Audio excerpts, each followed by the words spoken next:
ঘণ্টাখানেকের হট্টমেলা নয়, আমার আপনার রায় নিয়ে খাপ পঞ্চায়েত নয়। সন্ধ্যে 7টা মানেই কড়া সত্যি কথা যা হজম করতে সময় লাগে। যুদ্ধ হোক বা দুর্নীতি, অপরাধ বা চিটিংবাজি, ঘুরিয়ে নাক দেখাই না আমি, যখন তখন রং বদলাই। আমি স্বর্ণালী, প্রশ্ন করি সোজাসুজি।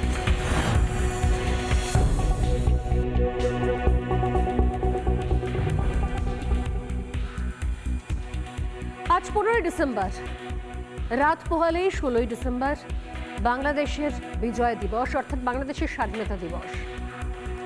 ভাবলে, শুনলে, জানলে অবাক লাগে কোনো দেশ তার স্বাধীনতা দিবস ভুলতে পারে কিনা বা ভুলতে চায় কিনা।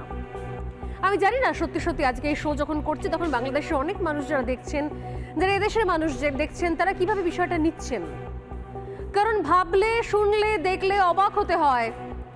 বাংলাদেশে মুক্তিযোদ্ধাদের অসম্মান করা হচ্ছে, হেনস্থা করা হচ্ছে, শারীরিকভাবে, মানসিকভাবে চূড়ান্ত হেনস্থা করা হচ্ছে। অসম্মানিত হচ্ছেন তারা, লাঞ্ছিত হচ্ছেন তারা পদে পদে। শুধুমাত্র হিন্দু বলে নয়, হিন্দু মুসলিম এক্ষেত্রে পার্থক্য নেই। অপরাধ একটাই যে আপনি মুক্তিযোদ্ধা, বা আপনি মুক্তিযোদ্ধার পরিবার, বা আপনি মুক্তিযোদ্ধার বংশধর। কেমন দেশ এটা? কারা চালাচ্ছে দেশ? অদ্ভুত বিষয়। মুক্তিযুদ্ধের ইতিহাস নাকি কলঙ্কিত অধ্যায়। মুক্তিযুদ্ধের ইতিহাস সংক্রান্ত কোনো বিষয় তারা মনে রাখতে চান না। আরে ভাই, মুক্তিযুদ্ধের সঙ্গে তো জড়িয়ে আছে দেশের স্বাধীনতা দিবসটা। 16ই ডিসেম্বর দেশের স্বাধীনতা দিবস। কোথায় থাকতো এরা যদি দেশটাই না স্বাধীনতা 1971-এ? কি করতো এতদিনে? পাকিস্তানের মন্ত্রিসভার কোনো ছোটখাটো মন্ত্রী, এমএলএ, এমপি হয়ে জঙ্গি সংগঠনের নেতা হয়ে ঘুরে বেড়াতো। সারা বিশ্বে তার নামে নোটিশ জারি হতো। যে কোনো দেশের, যে কোনো এই দেশের ভিসা নিয়ে যে কোনো অন্য কোনো প্রান্তের দেশে যেতে গেলে 10খানা নিষেধাজ্ঞার সম্মুখীন হতে হতো, যেরকম পাকিস্তানের লোকেদের হয়। কি অবস্থার মধ্যে রয়েছে বাংলাদেশ, আমার সত্যি ভাবতে অবাক লাগছে। যারা মুক্তিযোদ্ধাদের জন্য শ্রদ্ধার্ঘ্য জানাতে চান, যারা বিজয় দিবস উদযাপন করতে চান, তারা রীতিমতো নিজেদেরকে লুকিয়ে রেখেছেন, নিজেদেরকে গুটিয়ে রেখেছেন। মানা গেল শেখ হাসিনা সম্পর্কে অনেক অভিযোগ রয়েছে, অনেক অভিমান রয়েছে, অনেক ক্ষোভ রয়েছে, রাগ রয়েছে, কিন্তু শেখ হাসিনার সঙ্গে কি সম্পর্ক 1971-এর মুক্তিযুদ্ধের? যে সমস্ত পরিবার রক্ত দিয়েছে, সর্বস্ব খুইয়েছে এই দেশকে স্বাধীন করার জন্য, তারা আজ হেনস্থার শিকার হচ্ছেন, লাঞ্ছিত হচ্ছেন। যারা প্রাণে বেঁচে নেই তারা হয়তো বেঁচে গেলেন, আর যারা বেঁচে আছেন তারা চূড়ান্ত অসম্মানের মধ্যে দিয়ে দিন কাটাচ্ছেন। বয়স্ক মুক্তিযোদ্ধাদের রাস্তাঘাটে হেনস্থা করা হচ্ছে, আর তাদের পরিবার হলে তো ছেড়েই দিন, ক্যা বাত। আরো বেশি অপমান, আরো বেশি লাঞ্ছনা, আরো বেশি গঞ্জনা। এ কোন দেশ? আদৌ এই দেশকে স্বাধীন করতে চেয়েছিল ভারতবর্ষ? আদৌ এই দেশের জন্য সাহায্যের হাত বাড়িয়ে দিয়েছিল সেদিন? ভারতবর্ষ তখনই সাহায্যের হাত বাড়িয়েছিল যখন ভারতবর্ষ দেখেছিল যে আসলে এই দেশটা একা একা লড়াই করছে, আপ্রাণ চেষ্টা করছে নিজেদের ভাষার জন্য, নিজেদের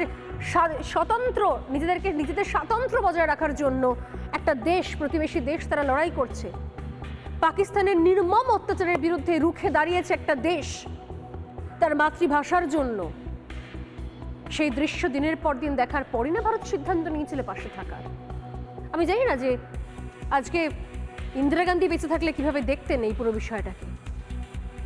কি অদ্ভুত বিষয়, বাংলাদেশ স্বাধীন হলো, অথচ কিসের বিনিময়ে স্বাধীন হলো সেটা বাংলাদেশের যারা সরকারে রয়েছেন, যারা সরকার চালাচ্ছেন, তারা ভুলে গেলেন ভারতের অবদান। শুধু ভুলে গেলেন নয়, তার সঙ্গে ভারতের সম্পর্কে বিদ্বেষ ঢুকিয়ে দেওয়া হলো প্রতি পদে একটু একটু করে। আর যেটা ভুলে গেলেন সেটা ভুলে গেলেন যে ভারত বাদ দিন, ভারতের অবদান তো নিঃসন্দেহে। আর ভুলে গেলেন কি, যে বাংলাদেশের যারা ভূমিপুত্র, যারা বাংলাদেশের জন্য, বাংলাদেশকে স্বাধীন করার জন্য দাঁতে দাঁত চিপে রক্ত ঝরিয়ে, অনেক প্রাণের বিনিময়, অনেক মায়েদের মেয়েদের ইজ্জতের বিনিময় এই দেশটাকে স্বাধীনতা ছিনিয়ে এনেছিল দেশটার জন্য, তাদেরকেও ভুলে গেল। সত্যি সত্যি ইতিহাস ভেবে ভোলা যায়? আজ 15ই ডিসেম্বর, রাত পোহালে 16ই ডিসেম্বর, এবং জানিয়ে রাখি বাংলাদেশের বিভিন্ন প্রান্ত থেকে আমরা খবর পাচ্ছি, আপনাদেরকে দেখাবো এবং সমস্ত তথ্য প্রমাণ সহই দেখাবো। কারণ আমি জানি যে বাংলাদেশের সমস্ত মিডিয়া এই মুহূর্তে মুখে কুলু পেটেছে, মুখে সেলোটেপ দিয়ে রেখেছে। তারা কিছু আপনাদেরকে দেখাবে না, শোনাবে না, বোঝাবে না। তাদের সমস্ত দেখানো, বোঝানো, শোনানো ওই অগাস্টে জুলাইয়ের বিপ্লবের ছবি দেখিয়ে তারা বন্ধ করে দিয়েছে খাতা। তারপর থেকে তারা সে পথেই চলেছেন যে পথে ইউনূস চান, সে পথেই বাংলাদেশের মিডিয়ারা চলেছে। তাদের সমস্ত বিপ্লব শেষ। আর রয়েছে কিছু ভারতের মিডিয়া, 19-20 খুব যৎসামান্য কিছু বুদ্ধিজীবীর মুখোশ ধরা কোনো লোকজন, কিছু বামপন্থী বুদ্ধিবাদী, যারা প্রতি মুহূর্তে প্রমাণ করাতে চান যে বাংলাদেশের বিষয়ে কিছুই হচ্ছে না, বাংলাদেশে কিছুই ঘটছে না। বাংলাদেশ নিয়ে আমাদের মাথা ব্যথা না রাখলেও চলবে, বাংলাদেশটা বাংলাদেশি বুঝে যাবে। আমাদের মাথা ব্যথার জন্য অনেক রাষ্ট্র রয়েছে, কিউবা রয়েছে, প্যালেস্তাইন রয়েছে, ভিয়েতনাম রয়েছে, রাশিয়া রয়েছে, চীন রয়েছে, বাংলাদেশ নিয়ে সিরিয়া রয়েছে। বাংলাদেশ নিয়ে ভাবার কোনো দরকার নেই। একটা মুষ্টিমেয় কিছু শ্রেণী যারা ইতিমধ্যেই শূন্য হয়েছে এবং হয়তো মহাশূন্যের পথে এগিয়ে যাচ্ছে, এবং তাদের ধামাধারি কয়েকজন লোকজন রয়েছে বুদ্ধিজীবীর মুখোশ এঁটে, কেউ কেউ সাংবাদিকের মুখোশ এঁটে, যারা আসলে জামাতিদের দালালি করার জন্য এদেশে থেকে এদেশের খেয়ে পড়ে বোঝাতে চাইছে এক অংশের মানুষকে বা বাংলাদেশের এক অংশের লোককে বার্তা দিতে চাইছে যে আসলে বাংলাদেশে যে ছবি, যে খবরগুলো আমরা তুলে ধরছি পাবলিক বাংলা, সেগুলো না দেখালেও চলতো। কিন্তু না, সেগুলো দেখানোর দরকার রয়েছে। চোখের সামনে মুখের ওপর আয়না না ধরালে বুঝবেন কি করে দেখতে কেমন, জানতে পারবেন না তো। তাই বাংলাদেশের আয়না এই মুহূর্তে রিপাবলিক বাংলা। না দেখলে, না জানলে বুঝবেন কি করে আপনার দেশে, বাংলাদেশে চলছেটা কি, ভারতের প্রতিবেশী দেশে চলছেটা কি। যে ছবিগুলো আমরা দেখিয়ে এসেছি, আগামী দিনেও সেগুলো দেখাবে। এবং সব থেকে লজ্জার বিষয় হচ্ছে আজ সারাদিন যে ছবিগুলো দেখলাম, গতকাল থেকে যে ছবি দেখছি, আমার ভয় হচ্ছে যে আগামীকাল 16ই ডিসেম্বর না আরও কোনো খারাপ ছবি দেখতে হয়। যেভাবে কোথাও বাংলাদেশের বিভিন্ন প্রান্তে মুক্তিযোদ্ধাদের হেনস্থা করা হচ্ছে, অপমান করা হচ্ছে, লাঞ্ছিত হচ্ছেন তারা। প্রকাশ্যে একজন বয়স্ক মুক্তিযোদ্ধাকে চড় মারা হয়েছে, যার বয়স 70-এর ওপর, 80-র কাছাকাছি, তাকে চড় মারা হয়েছে। এই খবরগুলো শুনলে, দেখলে যতখানি যন্ত্রণা বাংলাদেশের কিছু অংশের লোকজনের হয় এবং বিশ্বাস অনেকের হয়, সেরকম যন্ত্রণাটা আমাদেরও হয়। কারণ এই মুক্তিযুদ্ধের সঙ্গে, এই বিজয় দিবসের সঙ্গে ওতপ্রোতভাবে জড়িয়ে রয়েছে ভারতবর্ষ। কেন, কিভাবে, চলুন শুরুতেই দেখা যাক। যারা বেঈমানের মতো ভুলে গেছেন ইতিহাস, যারা ইতিহাস ভুলে যেতে চান, তাদের জন্য একবার দেখানো সোজাসুজি স্বর্ণালীতে সোজাসুজি কিছু পরিসংখ্যান। চলুন দেখা যাক। ভারতবর্ষের জন্যই আজ স্বাধীন বাংলাদেশ। কেন এই কথা বলছি আমরা? কোন জায়গায় ভারত না থাকলে এই যুদ্ধ যেতে অসম্ভব ছিল ভয়ঙ্কর, দুর্ধর্ষ, হিংস্র খান সেনাদের বিরুদ্ধে। পূর্ব পাকিস্তানে গণহত্যা শুরু হয় 1970 থেকে শুরু হয়। 25শে মার্চ 1971 সাল বাঙালিদের গণহত্যা করে পাকিস্তান বাহিনী। 25শে মার্চ আজও বাংলাদেশের কালো দিন। হয়তো ইউনূসের কাছে এটা খুব গর্বের দিন হতে পারে, হয়তো উনি ইতিহাস বদলাতে চাইছেন, তো উনি সিলেবাস বদলাতে চাইছেন। 25শে মার্চ 1971 সাল 30 লক্ষ বাঙালিকে গণহত্যা করে রাজাকাররা। এই যারা স্লোগান তুলেছিলেন, তুমি কে আমি কে, রাজাকার রাজাকার, তারা কি জানেন ইতিহাস? 25শে মার্চের ইতিহাস তারা জানেন। 30 লক্ষ বাঙালিকে গণহত্যা করেছিল রাজাকাররা, খান সেনারা। স্বাধীন বাংলাদেশের ঘোষণা করে তারা, গণহত্যা করে। তারপর বাংলাদেশে ফের আক্রমণ চালায় পাকিস্তানের আক্রমণে যখন বাংলাদেশ একেবারেই ছত্রাকখান হয়ে যাচ্ছে, যারা পাকিস্তানকে সাপোর্ট করছেন তারা হচ্ছেন রাজাকার, তারাও গণহত্যার এই ষড়যন্ত্রে সাপোর্ট করছে। সেই সময় 30শে মার্চ 1971 হঠাৎ করে পাকিস্তান ভারতে আক্রমণ করে। পাকিস্তানের বিমান বাহিনীর বোমা বর্ষণ শুরু হয় অতর্কিতে। তারপর নেক্সট বাংলাদেশে ফের নিয়ন্ত্রণের চেষ্টা শুরু করে পাকিস্তান। মনে করা হয় যে ভারতকে একটু দুর্বল করে দিতে চাইলে ভারতের উপর বোমা ফেলে বাংলাদেশকে আবার নিয়ন্ত্রণে আনতে হবে, নিজস্ব কুক্ষিগত করতে হবে, তখনও সেটা পূর্ব পাকিস্তান। এরপর এপ্রিল 1971 পাকিস্তানের লাগাতার অত্যাচারে তখন রীতিমতো অতিষ্ঠ, বাঁচতে চাইছে, স্বাধীনতার স্বাদ চাইছেন পূর্ব পাকিস্তানের তরুণ যুবরা। এপ্রিল 1971 বাংলাদেশে বাঙালিদের গণহত্যা করা হয়। এবারও রাজাকাররা মদত দেয় পেছনে, প্রচ্ছন্ন মদত থাকে খান সেনাদের গণহত্যার জন্য। ঠিক সেই সময়তেই ভারতের সাহায্য প্রার্থনা করেছিল পূর্ব পাকিস্তানের একটা বড় অংশ। তখনও বাংলাদেশ হয়নি, তখনও পূর্ব পাকিস্তান। এপ্রিল 1971। এরপর বাংলাদেশের উদ্বাস্তুদের ঠাঁই দেওয়া শুরু করে ভারত, কারণ তারা যদি বাংলাদেশে থাকতেন তাহলে মৃত্যু ছাড়া আর কোনো রাস্তা ছিল না। একটু স্লাইডগুলো পরপর আমি এগোতে বলবো। 28 এপ্রিল 1971 এরপরে ফিল্ড মার্শাল শ্যাম মানিক শকে নির্দেশ দিলেন ইন্দিরা গান্ধী। তিনি বললেন যে পূর্ব পাকিস্তানে যেতে হবে, তখন বাংলাদেশ হয়নি, যেটা আমি বলছি আমরা ব্র্যাকেটে বাংলাদেশ লিখে। তিনি নির্দেশ দেন শ্যাম মানিক শকে যে পূর্ব পাকিস্তানে আপনি যান এবং গিয়ে বাংলাদেশের যে নিজস্ব সেনা, অর্থাৎ পূর্ব পাকিস্তানের যারা ভূমিপুত্র, পূর্ববঙ্গের যারা ভূমিপুত্র, তাদেরকে প্রশিক্ষণ দেওয়া শুরু করুন। সেটা হচ্ছে 28 এপ্রিল 1971 সাল। কারণ তারা ততক্ষণ তাদের কাছে কিচ্ছু নেই, খালি পা খালি হাত, ধুতি বা লুঙ্গি সেইটুকুকে নিয়ে আশ্রয় করে, শুধু পরিধেয় সেইটুকু জিনিস, খালি হাত খালি পায়ে তারা যুদ্ধ করার জন্য মরিয়া হয়ে গিয়েছিল। সেই সময় শ্যাম মানিক শ চলে যান পূর্ব পাকিস্তান। এরপরও পূর্ব পাকিস্তানে টানা গণহত্যা চলে পরপর নভেম্বর পর্যন্ত। নভেম্বর মাসে এসে যুদ্ধের প্রস্তুতি শুরু হয়। শ্যাম মানেক শ মনে করেন যে এই সময়টা নভেম্বরের শেষ এবং ডিসেম্বর হচ্ছে যুদ্ধ করার আসল সময়, তখন ভারতীয় সেনাও পৌঁছে যাবে। পাকিস্তানের বিরুদ্ধে যুদ্ধের প্রস্তুতি শুরু করে ভারত এবং তার জন্য তৈরি করা হয় বাংলাদেশের মানে পূর্ব পাকিস্তানের পূর্ববঙ্গের মুক্তিযোদ্ধা বাহিনীকে। বাংলাদেশের মুক্তিযোদ্ধাদের প্রশিক্ষণ দেওয়া শুরু করে ভারত, কিভাবে বন্দুক ধরবে, কিভাবে বন্দুক চালাবে, কিভাবে কামান গড়ে উঠবে, সমস্ত প্রশিক্ষণ দেওয়া হয়। নভেম্বর 1971 পাকিস্তানে ভারত বিরোধী মিছিল চলে, কারণ পাকিস্তান ততক্ষণে বুঝে গেছে যে আসলে পুরোটার নেপথ্যে ভারত রয়েছে। মুক্তিযোদ্ধাদের পক্ষে একা যুদ্ধ ঘোষণা করা সম্ভব নয়, এর নেপথ্যে ভারতের মদত আছে। তাই পাকিস্তান তখন গর্জে ওঠে ভারত বিরোধী স্লোগান দিয়ে, ভারতকে চূর্ণ করার জন্য স্লোগান চলে।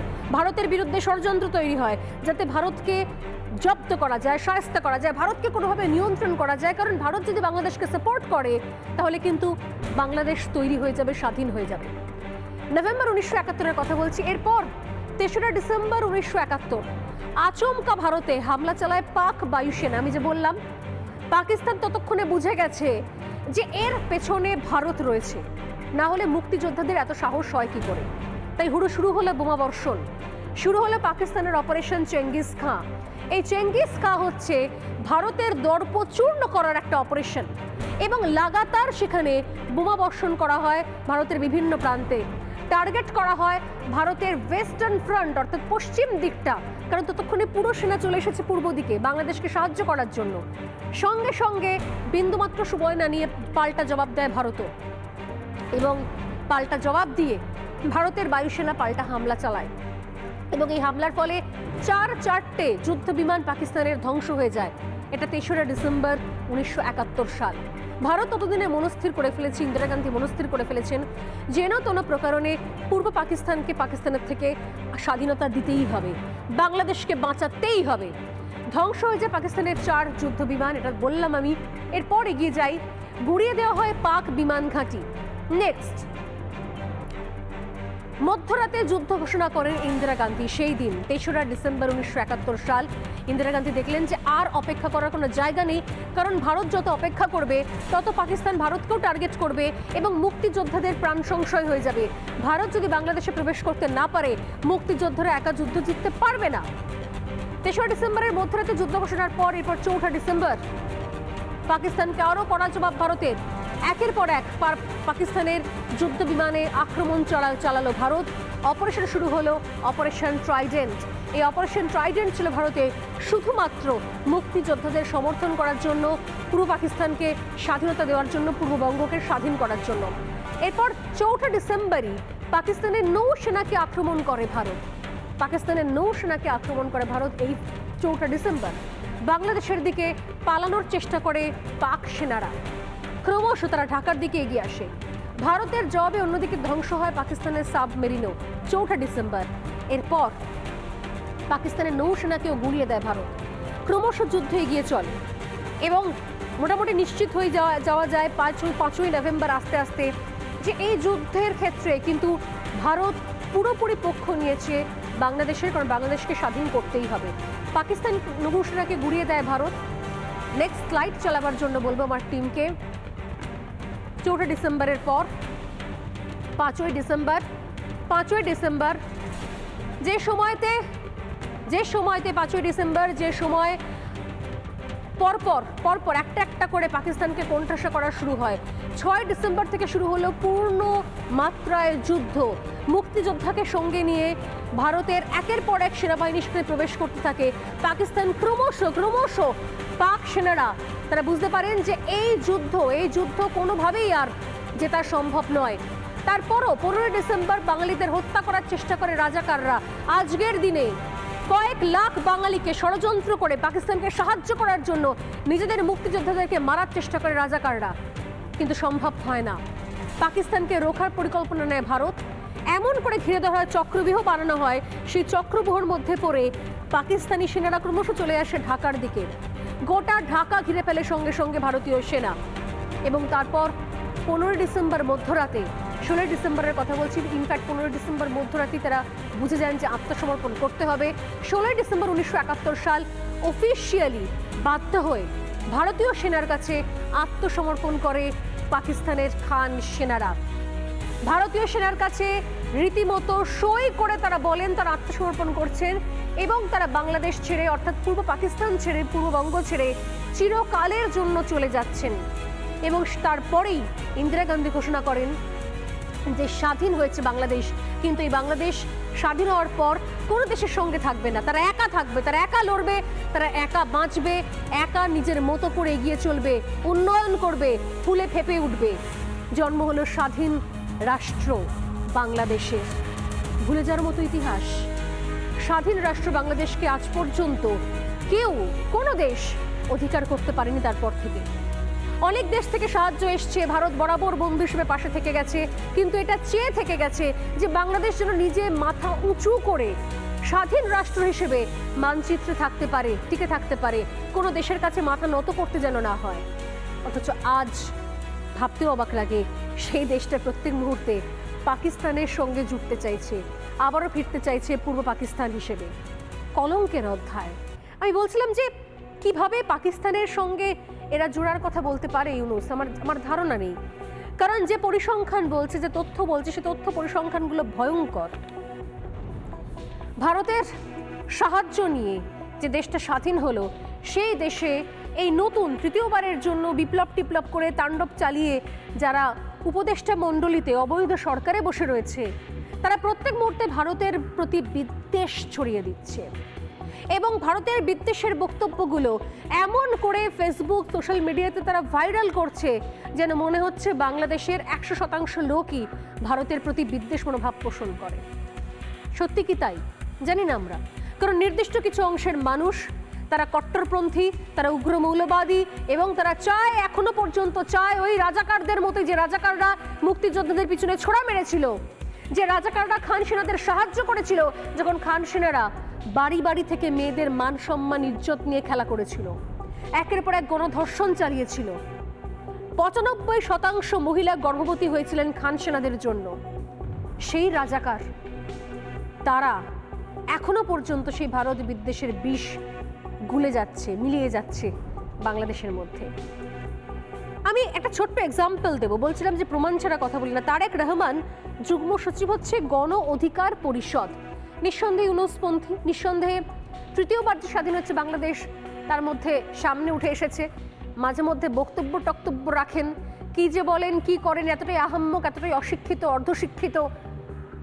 এদের সম্পর্কে কথা বলতে আমাদের রুচিতেও বাধে, কিন্তু বলতে হয়, শোনাতে হয়। কারণ না হলে ওই যে কিছু এপারেও কিছু জামাতি দালাল, কিছু রাজাকারদের দালাল রয়েছে, তারা বলতে শুরু করবেন যে আসলে রিপাবলিক বাংলা ঠিক জিনিস বলছে না। তারেক রহমান তো মহান মানুষ, তিনি তো ভারতকে পুজো করেন, ভারতের সম্পর্কে তিনি বিশাল ভালো ভালো কথা বলেন, ভারতকে তিনি বন্ধু মনে করেন।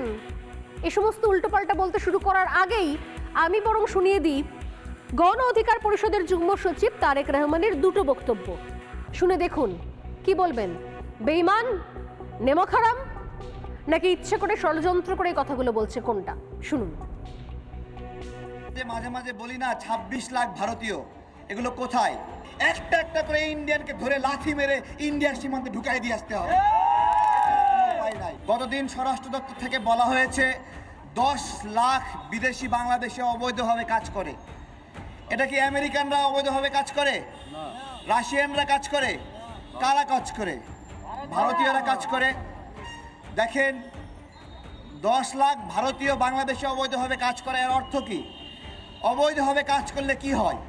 এরা যে ইনকাম করবে এর উপর কোনো ট্যাক্স আরোপ হবে না। এরা যে টাকা পাঠাবে সেটা কোনো লিস্টেড হবে না। ব্যাগে করে লাগেজে করে টাকা নিয়ে যাবে। এটা যে বাংলাদেশকে কতটুকু ভিতর থেকে খেয়ে ফেলে তা আমি বোঝাতে পারবো না। আমরা আসলে ভারতের সাথে বন্ধুত্ব চাই, সমতা আমরা ভারতের সঙ্গে কোনো বন্ধুত্ব চাই না। আপনি এই ধরনের বক্তব্য দিতে পারেন না, এটা কোনো শর্ত শুদ্ধ না। আচ্ছা করার জন্য না। আচ্ছা, আমরা ভারতের সাথে অবশ্যই শত্রুতা চাই না, শত্রুতা চাই, যে অবস্থা আমরা সত্যতাই চাই, বন্ধুত্ব চাই না। আপনি এই ধরনের বক্তব্য দিন না। আচ্ছা দাঁড়ান, এই ব্যানারে একটা তাই আছে না, দাঁড়ান, আপনি কথা বলেন না, না এটা আপনি এই ব্যানারে এই বক্তব্য দিতে পারবেন না। আপনি তারেক ভাই আমার কোনো বক্তব্য না চেতে গিয়েছে। তারেক রহমানের বক্তব্য শোনাচ্ছিলাম, কিন্তু তার সঙ্গে এটাও দেখাবো এই মুহূর্তে আমাদের আজকে যারা অতিথিরা রয়েছেন, যারা বলবেন যে প্রশ্নগুলোর উত্তর আমি চাইছি, সত্যি সত্যি ইতিহাস বলানো যায় কিনা। এই তারেক রহমানরা এরা কারা? কি এদের ব্যাকগ্রাউন্ড? এরা কি করেছেন? দেশকে স্বাধীন করার জন্য এদের অবদানটা কি? কোনো অবদান আছে? আমি জানতে চাই আজকে তারেক রহমানের পরিবারের কোনো অবদান রয়েছে? তারেক রহমানের পরিবারের মধ্যে কোনো মুক্তিযোদ্ধা রয়েছেন কি? তারেক রহমান কে? কি তার ব্যাকগ্রাউন্ড? তার বাড়ির লোকজন তাদেরকে তাকে কখনো আদেও শিখিয়েছেন যে মুক্তিযোদ্ধারা কারা এবং মুক্তিযুদ্ধে কি হয়েছিল? আমি জানি না। কখনো সুযোগ হলে হয়তো তারেক রহমানকে জিজ্ঞাসা করব আমি, দাদা আপনার পরিবারে কোনো মুক্তিযোদ্ধা কোনোদিনও কোনো কালে ছিল কি? কিসের ভিত্তিতে আপনারা পাকিস্তানের হয়ে কথা বলেন অথচ ভারতের বিরুদ্ধে কথা বলেন, ভারত বিরোধী মন্তব্য করেন? একটা ছোট পরিসংখ্যান দেখাই দেখুন, রক্ত ঠান্ডা হয়ে যাবে, হিমশীতল হয়ে যাবে, সারা শরীর দিয়ে ঠান্ডা রক্তের স্রোত বয়ে যাবে যদি একবারই তারেক রহমান এবং তারেক রহমানের মতো এদের আরো সমস্ত ভাইরা সেদিনের ইতিহাস মনে করেন যে পাকিস্তানের খান সেনারা কি করেছিল পূর্ববঙ্গে। চলুন দেখা যাক 1971-এ খান সেনাদের নৃশংসতা এক ঝলকে দেখাই। অনেক ভয়ঙ্কর সমস্ত এক্সপেরিয়েন্স রয়েছে, অনেক ভয়ঙ্কর ঘটনা রয়েছে ইতিহাসের পাতায় জলজল করছে। তার মধ্যে মাত্র 7 থেকে 8টা পয়েন্ট তুলে ধরবো। আমি জানি না তারেক রহমানের এগুলো দেখবে কিনা। আমি চলুন নজর রাখা যাক 71-এ খান সেনাদের নৃশংসতার দিকে।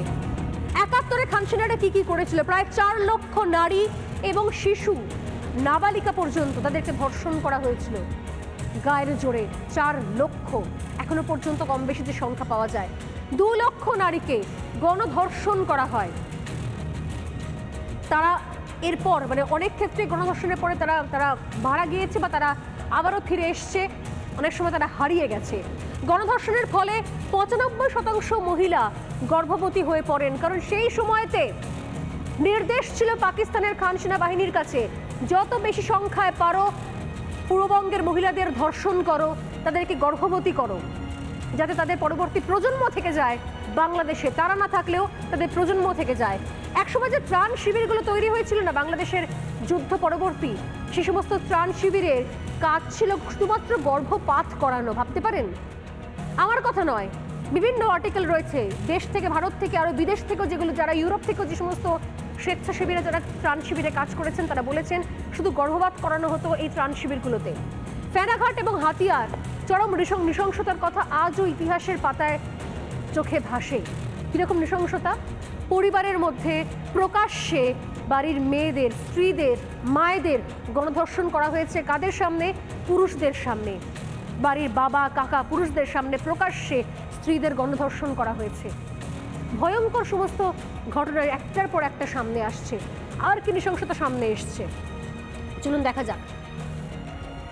এই ঘটনার পর যেটা বলছিলাম, হাতিয়ার কথা, ফেনাঘাটের কথা, পুরুষদেরকে জ্যান্ত জ্বালানো হয়। সেই সময় লক্ষাধিক মেয়ে নিরুদ্দেশ হয়ে যায়, বাড়ি থেকে তুলে নিয়ে যাওয়া হয়, পরবর্তীকালে ফেরতও পাওয়া যায় না। তারা কোথায় রয়েছেন, কিভাবে রয়েছেন, কেউ জানতে পারেনি কখনো।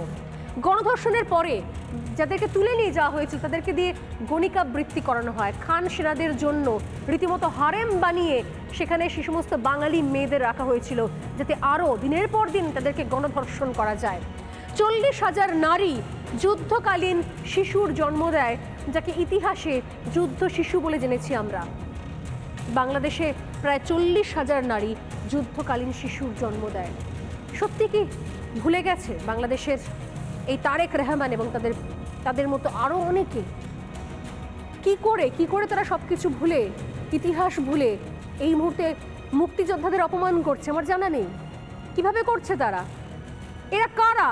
কি এদের পরিচয়? কি এদের ফ্যামিলিতে আদৌ কেউ রয়েছেন কিনা পরিবারে মুক্তিযোদ্ধা, যে আজকে বাংলাদেশে মুক্তিযোদ্ধাদের অপমানিত হতে হচ্ছে, চড়থাপ্পড় খেতে হচ্ছে? এ কোন বাংলাদেশ? এ দেশ তো নিজের সঙ্গে নিজে বেইমানি করছে নাকি? একটা ছোট্ট মন্তাজ নিয়ে ফিরবো আজকের আলোচনাতে। আমাদের সঙ্গে স্টুডিও যারা থাকবেন তাদের সঙ্গে আলাপ করব এবং 3টে প্রশ্নের উত্তর খুঁজব। আজ 15ই ডিসেম্বর, আগামীকাল 16ই ডিসেম্বর বাংলাদেশের মুক্তিযুদ্ধের বিজয় দিবস। কোন কলঙ্কের অধ্যায়ের সামনে দাঁড়িয়ে রয়েছে বাংলাদেশ? এবছর কোন নতুন কলঙ্কের অধ্যায় তৈরি হবে তাদের ইতিহাসে? দেখব। হিন্দুত্ববাদীদের বিরুদ্ধে, ব্রাহ্মণ্যবাদী তাগুতি শক্তির বিরুদ্ধে গাজওয়াতুল হিন্দের দামামা বেজে গেছে। তাগুতি শক্তির বিরুদ্ধে গাজওয়াতুল হিন্দের দামামা বেজে গেছে।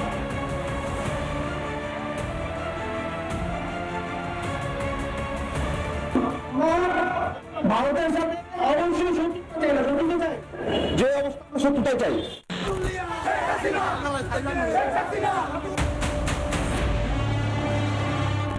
আমি খোঁজ নিচ্ছি যে কেন হচ্ছে, কি হচ্ছে, দিক থেকে খোঁজ না, হচ্ছে না।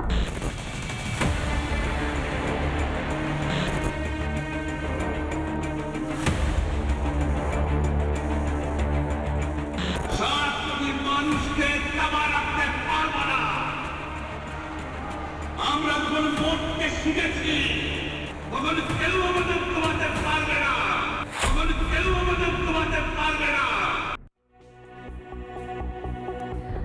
আমাদের সঙ্গে এই মুহূর্তে যারা রয়েছেন স্টুডিওতে, রয়েছেন বিজেপি মুখপাত্র এবং অধ্যাপক বিমল শঙ্কর নন্দ, রয়েছেন হিন্দু সাধু স্বামী রামানন্দ তীর্থ, রয়েছেন সাংবাদিক রক্তিম দাস। প্রত্যেককেই স্বাগত রিপাবলিক বাংলা এবং সোজাসুজি স্বর্ণালীতে। আমি 3টে প্রশ্ন নিয়ে আসছি, দেখুন নজর রাখা যাক 3টে প্রশ্ন থেকে। প্রথম প্রশ্ন আজকের, মুক্তিযোদ্ধাদের হেনস্থা করে আদৌ ইতিহাস ভোলানো যায়? যে ছবি দেখতে পাচ্ছি আমরা বিভিন্ন জায়গাতে। দ্বিতীয় প্রশ্ন,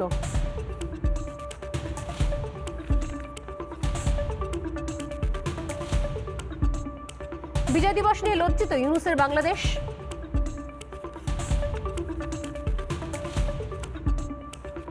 স্বাধীনতা দিবস অসম্মান, এটা কি নিজের দেশের সঙ্গে বেইমানি নয়?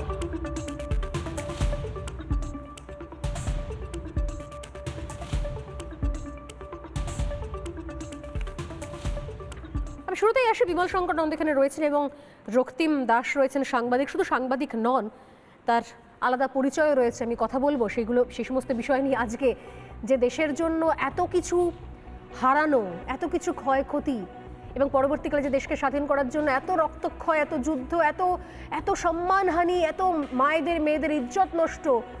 আজকে স্বাধীনতা দিবসটা মনে রাখতে চাইছেন ইউনূস সরকার, বিজয় দিবস উদযাপন করতে চায় না তারা। আজকে মুক্তিযোদ্ধাদের প্রকাশ্যে হেনস্থা করা হচ্ছে, চড়থাপ্পড় মারা হচ্ছে 80-র ওপর মুক্তিযোদ্ধাদের। কিসের জন্য? নিজের দেশের সঙ্গে বেইমানি নয়? আজ পর্যন্ত ইতিহাসে আমি শুনিনি কোনো দেশ নিজের স্বাধীনতা দিবসকে এত তুচ্ছ তাচ্ছিল্য হিসেবে দেখে।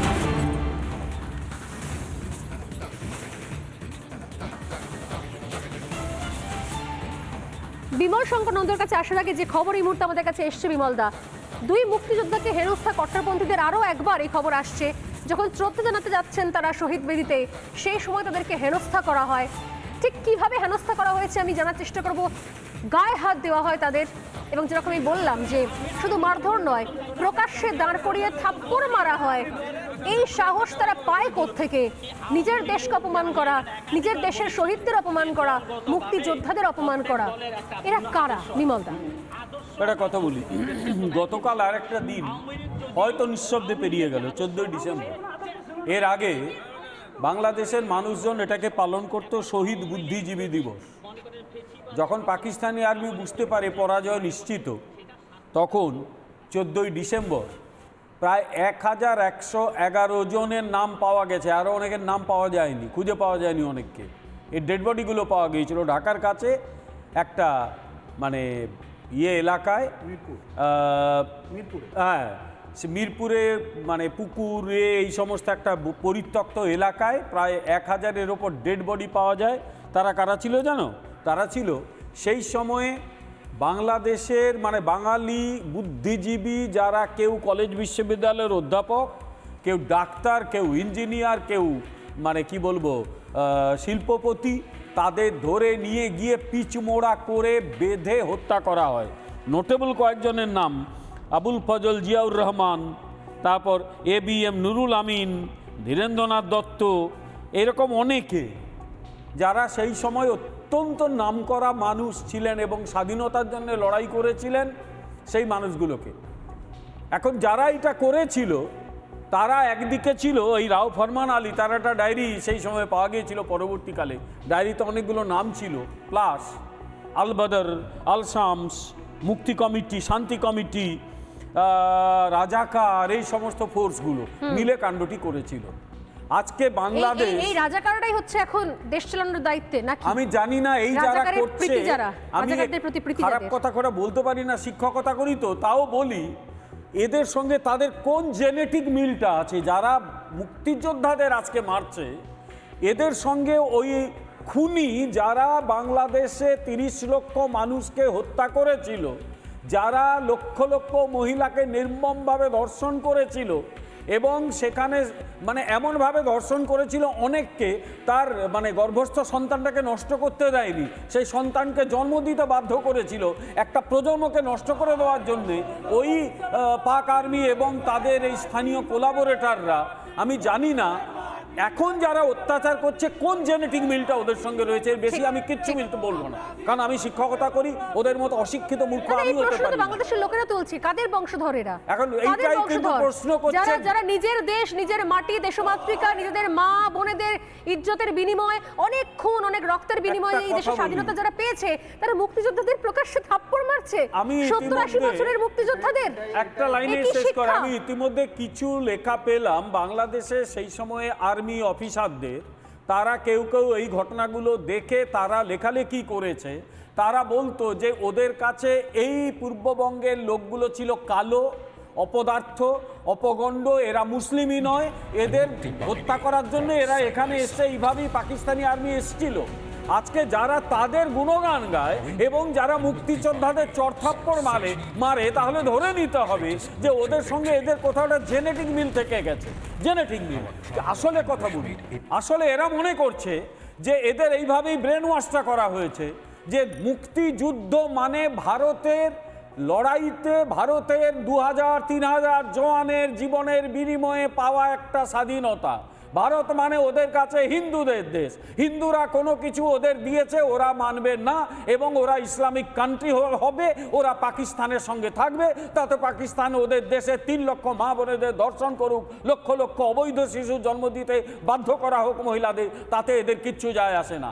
ফলে এই প্রশ্নটা কিন্তু চলে আসছে এবং তাতে এই মোহাম্মদ ইউনুস নামক একটি রাজনৈতিক জোকার তাতে মদত দিচ্ছে, কারণ এই ইউনুস জীবনে কোনোদিন কোনো স্বাধীনতা আন্দোলন করেনি, কিচ্ছু করেনি, লোকটা খালি না, অনেকে বলছে তো ওনার ইউনুসের কোনো পারিবারিক ইতিহাস পাওয়া যাচ্ছে না যে মুক্তিযুদ্ধের সঙ্গে কোনো মোহাম্মদ সুদের ইউনুস ছিলেন। ব্যবসা করেছে লোকটা, মানে গ্রামের মহিলাদের মানে উপকার করার নাম করে তার প্রচুর টাকা কামিয়েছে।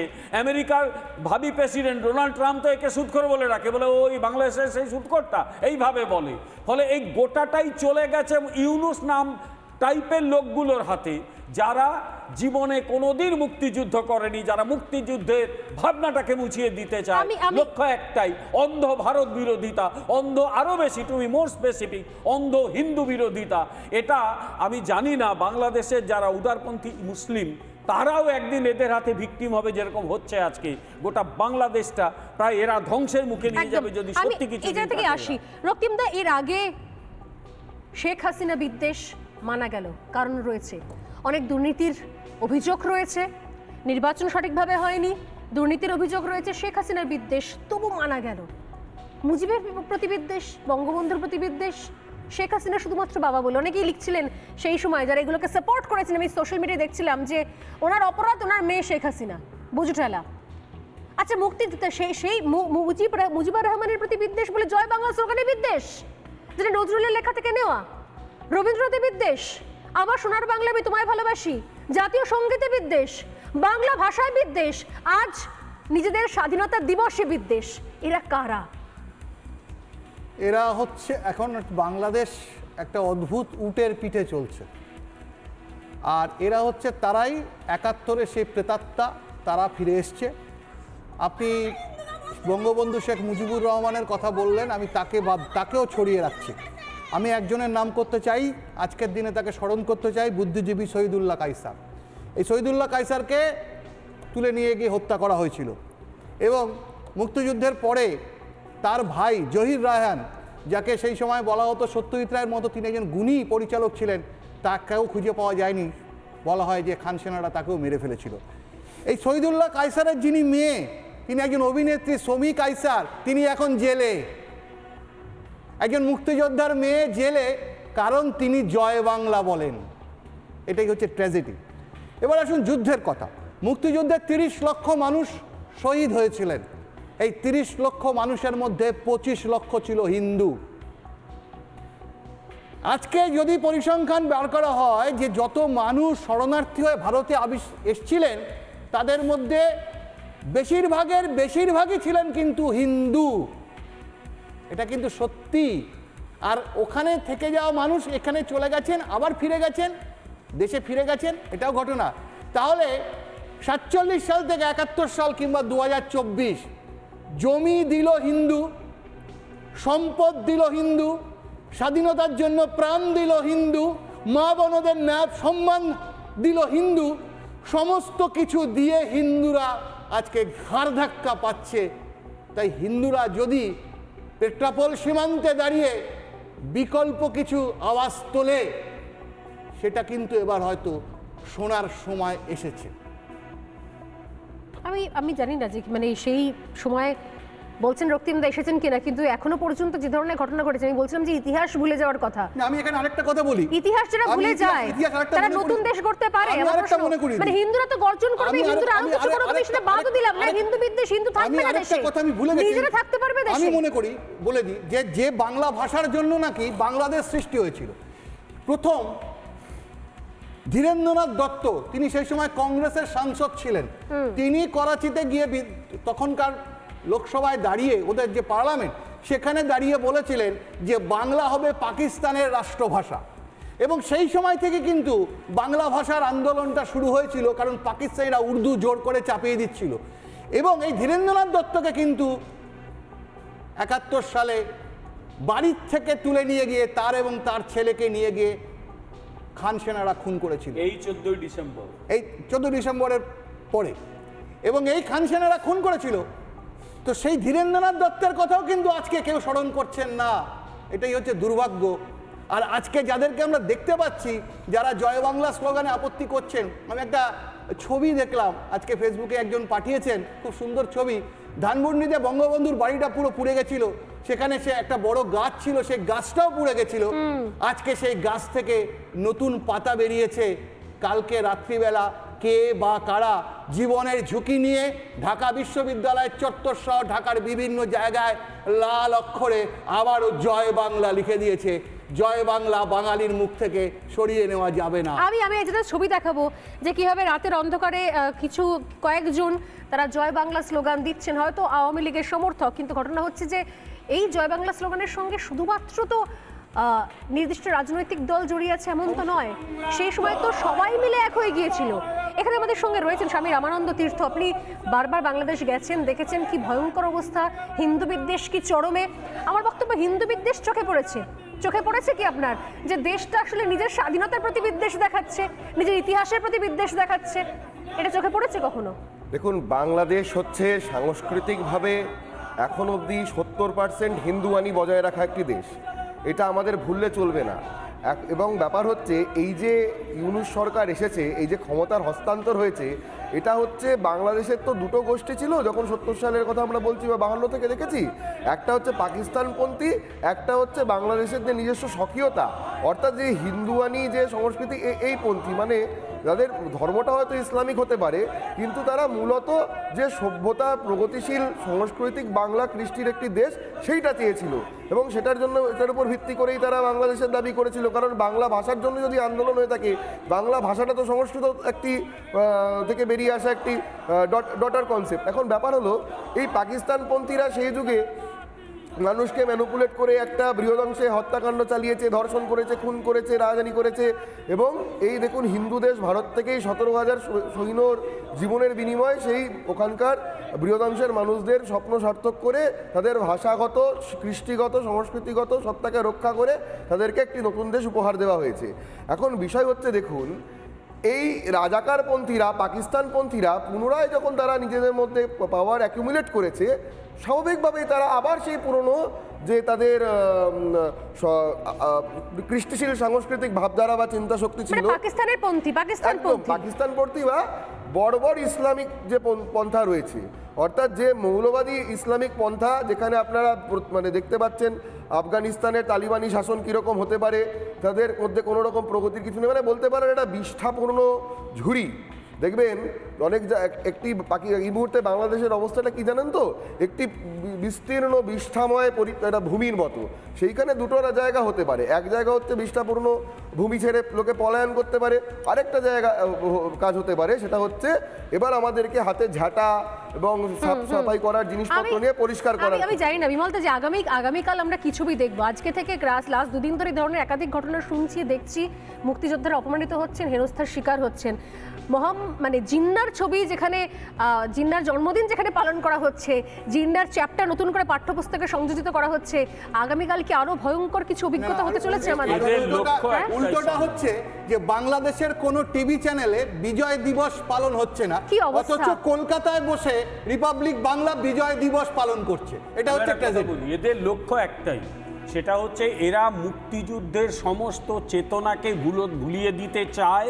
কারণ এরা জানে এখনো বাংলাদেশের একটা বড় অংশের মধ্যে, হিন্দু ছেড়ে দিলাম, হিন্দুদের মধ্যে তো রয়েছেই, লক্ষ লক্ষ হিন্দু মহিলা তার সম্মান নষ্ট করেছে স্বাধীনতার জন্যে, হাজার হাজার লক্ষ লক্ষ হিন্দুর জীবন গেছে স্বাধীনতার জন্য, মুসলিমদের পাশাপাশি।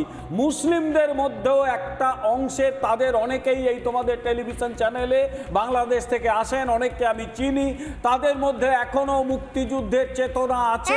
এরা ফোর্সফুলি সেটাকে বন্ধ করতে চায়, কারণ এরা জানে এই মুক্তিযুদ্ধের চেতনাটা যতদিন থাকবে এই কট্টর ইসলামাইজেশন, কট্টর যে ইসলাম প্রতিষ্ঠা করতে পারবে না। আর একটা কথা বলে শেষ করছি, আমি একটু অবাক হয়ে যাচ্ছি একটু জনপ্রশাসনের দৃষ্টিকোণ থেকে। এই রকম একটা শক্তি বাংলাদেশে একদিনে তৈরি হয়নি। শেখ হাসিনা কি করছিলেন ওখানে, কি প্রশাসন চালাচ্ছিলেন বুঝতে পারেননি যে এইরকম শক্তিগুলো তৈরি হলো। আমরা যেন এটা ভুলে না যাই, ধীরে ধীরে আমরা বাংলাদেশের কথা চর্চা করতে করতে ভুলে না যাই, আমাদের এখানেও কিন্তু যে এই আস্তে আস্তে বাংলাদেশাইজেশন যে হচ্ছে, এবং বিগত দিন আমাদের মহানাগরিকের কথা নিজে সুন্দরভাবে তুলে ধরেছেন, আমরা বাংলাদেশের দিকে দৃষ্টি দিতে গিয়ে আমরা নিজেদের অবস্থা ভুলে না যাই, আমরা প্রিভেনশনটা নিই। আমি নিঃসন্দেহে এই নিয়ে পরে একদিন আলোচনা করব, কিন্তু আমার সত্যি ভাবনার জায়গা রয়েছে, চিন্তার জায়গা রয়েছে। রাত পোহালেই 16ই ডিসেম্বর, নিঃসন্দেহে আমাদের রিপাবলিক বাংলায় অনেক মুক্তিযোদ্ধার পরিবার, অনেকেই তারা গোপনে ভিডিও পাঠিয়েছেন, অনেকেই এসছেন, কারণ আমাদের এইটুকু দায়বদ্ধতা রয়েছে, যেহেতু বাংলাদেশের মিডিয়ায় কিছুই দেখাবে না। কিন্তু আমি জানি না যে আগামীকাল সেখানে আরো কি নতুন তিক্ত অভিজ্ঞতার সম্মুখীন হবে। কারণ আমাদের 3000 যোদ্ধার জীবন, অ্যাবসলিউটলি আমাদেরও দায় রয়েছে। কি তিক্ত অভিজ্ঞতার সম্মুখীন হবে আগামীকাল সেখানকার মুক্তিযোদ্ধা এবং তাদের পরিবাররা, আমরা জানি না। কিন্তু যাই হোক না কেন, কথা দিলাম দেখাবো। সময় একটা বিরতির পর ফিরে আসছি, সঙ্গে থাকুন। নানা ধরনের কন্টেন্ট দেখার জন্য লাইক করুন, শেয়ার করুন আমাদের ফেসবুক পেজ, সাবস্ক্রাইব করুন আমাদের ইউটিউব চ্যানেল। পাশাপাশি অন্যান্য ব্রেকিং নিউজের জন্য অবশ্যই চোখ রাখুন রিপাবলিক বাংলায়।